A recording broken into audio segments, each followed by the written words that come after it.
안녕하세요. 김소장입니다. 제가 가려고 하다가요. 제가 뭐 이런 부분들은 같이 이해하시면 좋을 것 같아서 그냥 이 좀 여유가 있을 때 말씀을 드리는 게 편할 것 같아 가지고 좀 말씀을 도와드릴게요. 일단은 이 어느 정도 건축물에 우리가 개념은 잡혀 있어야 되기 때문에 기본적인 개념만 좀 안내를 드리겠습니다. 건축물은요, 우리가 일단은 다가구가 있고 상가주택이 있고 그리고 또 뭐가 있을까요? 다중주택이라는 게 있고요. 또 도시형 생활주택이라는 게 있습니다. 그리고 생긴 건 비슷한데 상업시설로 빠지는 고시원이라는 것도 있어요. 그럼 차이점이 뭐냐? 그 차이점은 우리가 대략적으로 알고 있어야 어떠한 건축물에 입찰을 했을 때 주의해야 될 점과 사용 수익을 어디서 올려야 되는지가 파악이 되기 때문에 제가 안내를 드리고 있는 거고요. 일단은 다가구나 상가주택 같은 경우는 구분 등기가 안 되는 건물이다. 다중주택도 마찬가지입니다. 이런 건 구분 등기가 안 돼요. 구분 등기가 안 되는 말이 무슨 말이냐면 개별 호실별로 쪼개서 팔 수가 없어요. 그래서 건물을 거래할 때 통으로만 거래를 해야만 됩니다. 하지만 다세대 빌라, 다세대 주택 같은 것들 있죠. 그런 것들은 개별 호실별로 거래가 가능하기 때문에 그건 단독주택에 속하는 게 아니라 공동주택에 속한다. 하지만 우리가 자주 입찰하는 다가구라든지 상가주택이라든지 다중주택 같은 경우는 주택수에는 당연히 포함이 되고 그리고 구분 등기가 안 되는 물건이기 때문에 건물을 통으로 거래해야 된다. 뭐 그 점 알고 계시면 좋을 것 같고요. 그리고 고시원은 그러면 어떻게 되냐? 고시원은 제가 조금 전에 말씀드린 대로요. 상업시설이에요. 이종 근린생활시설. 일단 상업시설이기 때문에 당연히 주택수에 포함이 안 되고요. 주택수에 포함이 안 되기 때문에 장점이 대출이 잘 나옵니다. 그리고 수익이 높아요. 수익이 높은 이유가 뭐냐면 다가구나 상가주택은요. 주차장법이라는 거에 영향을 좀 세게 받습니다. 얘네는 가구수당 주차 대수를 확보를 해야 돼요. 그래서 토지를 효율적으로 사용하기가 어렵습니다. 주차장 면적을 좀 많이 빼야 되기 때문에. 그리고 가구수를 늘리려면 또 대지를 그만큼 더 사야 되기 때문에 이게 수익성의 효율이 조금 떨어져요. 그런데 고시원은 이 주차장법의 영향을 적게 받습니다. 그 이유가 뭐냐면 얘는 가구수별로 주차 면적을 빼는 게 아니라 주차 대수를 빼는 게 아니라 사용 면적에 따라서 뺀다. 그래서 고시원의 수익성이 높은 이유는 다가구나 상가주택은 주차장법에 의해서 얘네의 영향을 세게 받기 때문에 가구 수에 따라서 주차 대수를 마련을 해야 되지만 고시원 같은 경우는 사용 면적에 따라서 주차 대수를 빼면 되기 때문에 토지의 효율적인 사용이 가능하다. 자, 그럼 다중주택은 뭐냐? 쉽게 말씀을 드리면 다중주택은 주택계의 고시원이다. 이렇게 생각하시면 돼요. 얘도 마찬가지로 주차 대수의 영향을 주차장법의 영향을 거의 받지 않습니다. 그래서 효율적인 사용이 가능해요. 그럼 다중주택의 단점은 뭐냐? 다중주택의 단점은요. 면적에 있습니다. 면적. 다가구나 상가주택은 우리가 기준을 660제곱미터로 잡거든요. 바닥 면적의 기준을. 근데 다중주택 같은 경우는 330이에요. 그러면 이게 가구 수를 많이 뺄 수가 없는 겁니다. 면적이 작기 때문에. 그러니까 주차장법의 영향은 작아서 작은 토지를 가지고 활용도는 높일 수가 있지만 총 면적 자체가 작기 때문에 방을 여러 개를 뺄 수가 없는 거예요. 자, 그런데 최근에 나온 다중주택은 좋습니다. 이게 작년 6월인가 7월인가에 이게 660으로 바뀌었어요. 그래서 다중주택은 조금 허가를 최근에 받은 것들이 효율성이 좋은 편이다.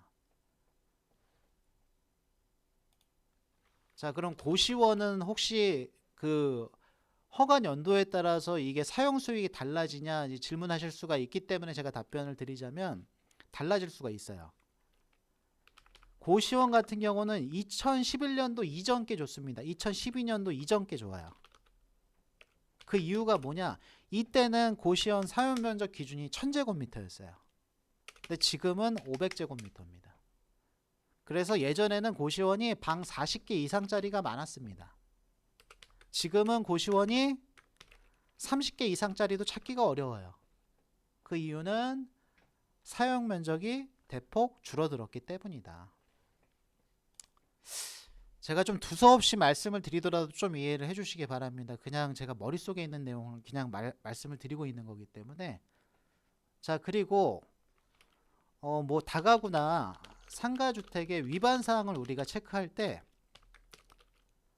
뭐든지 간에 경중이라는 게 있잖아요. 무겁고 가벼운 게 있는데 이 무거운 것들은 뭐가 있냐면 일단은 불법 증축이라든지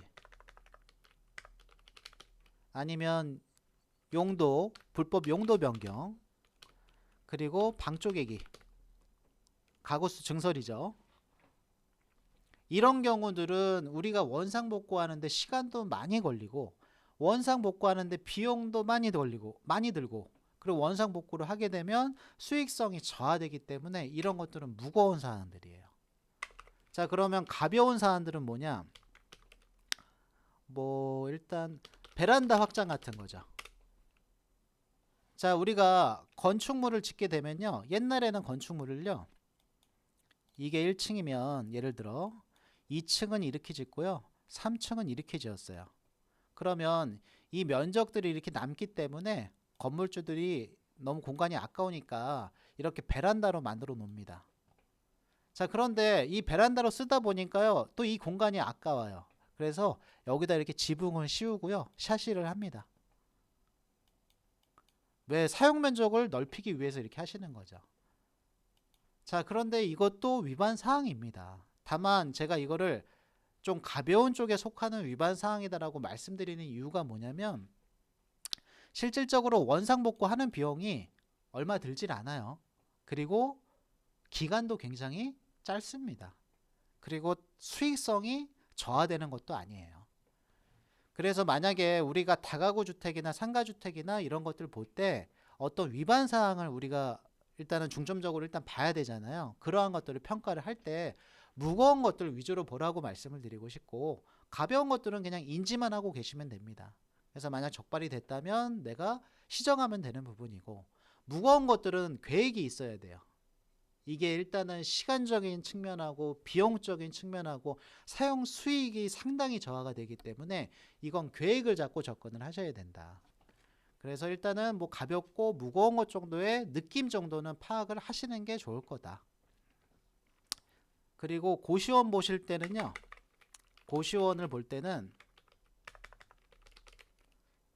주의해야 될 거는 일단은 얘는 소방법을 좀 주의하셔야 돼요. 그게 무슨 얘기냐면 고시원은요 개별 치사가 안 되고 공동 치사 시설이나 세탁실, 뭐 시식 공간, 그러니까 즉 공용 공간을 만들어야 돼요.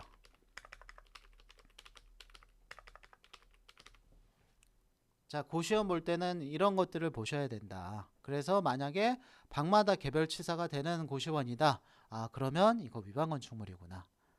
자, 그런데 뭐 방마다 개별 치사가 된다고 해서 꼭 나쁜 거냐? 그건 아닙니다. 개별 치사가 되기 때문에 또 그만큼 임대 수요를 훨씬 더 빠르게 충족시킬 수가 있어요. 왜냐면 경쟁력이 높거든요. 그러니까 그런 것들은 적발률과 인근이 적발이 얼마나 되고 있는지 그 패턴을 조금 파악을 하시고 뭐 나중에 접근을 하시면 될 것 같고, 이게 말씀드리다 보니까 점점 어려워지는데 하여튼 이러한 느낌이다. 그래서 그리고 다중주택은 어떻게 되냐, 얘가 주택계의 고시원이라고 말씀을 드렸잖아요. 얘도 마찬가지예요. 얘도 취사가 안 됩니다. 취사가 안 돼요.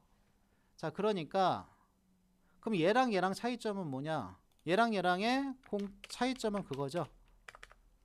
주택이냐 아니냐. 이게 가장 큰 차이예요. 자, 그래서 우리가 대략적으로만 제가 일단 말씀을 드리자면 다가구나 상가주택이나 다중주택은 건물 통으로만 거래된다. 다세대 같은 경우는 쪼개서 가능하다. 그래서 다가구나 상가주택, 다중주택을 단독주택 범주 안에 속한 건축물이라고 부르는 거다. 자, 두 번째로 다가구나 상가주택보다 주차장법의 영향을 덜 받는 게 다중주택이다. 그래서 다중주택은 주택계의 고시원이다 라고 생각을 하시면 된다. 뭐 하숙집, 뭐 요즘 유행하는 스테이하우스 이런 거라고 보시면 돼. 기숙사 이런 거라고 보시면 됩니다. 자, 그리고 고시원은 다중주택과 비슷하지만 다른 점이 있다면 이건 그냥 상업시설이다. 이종근생이기 때문에 일단 상업시설, 주택수에 포함이 안 되기 때문에 대출 잘 나온다. 그래서 작은 돈으로 내가 투자가 가능한 물건이다. 뭐 수익도 높고 주차장법의 영향도 적게 받고 다만 이제 개별치사라는 게 불가능하기 때문에 공동치사 시설이라든지 세탁실, 뭐 취식공간 이런 것들을 공용공간들을 만들어내야 된다. 소방법의 영향을 조금 강하게 받는다. 뭐 요 정도로만 개념을 생각하시면 될 것 같아요. 제가 진짜 두서없이 말씀을 드렸는데 그냥 건축물 정도의 기본 개념 느낌 정도만 아시면 돼요. 솔직히 뭐 면적이라든지 뭐 주차 대수가 뭐 면적당 0.5대냐 0.7대냐 이런 거 기억 안 하셔도 되고요. 그냥 느낌. 다가구는 이런 느낌. 상가주택은 이런 느낌. 뭐 다중주택은 이런 개념.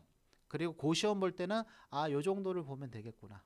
그리고 허가 연도가 꼭 그러니까 건물 건축 연도가 꼭 오래됐다고 나쁜 것은 아닌 게 아까 말씀드린 대로 고시원 같은 경우는 예전에 허가받은 것들이 사용 수익은 높을 수 있다.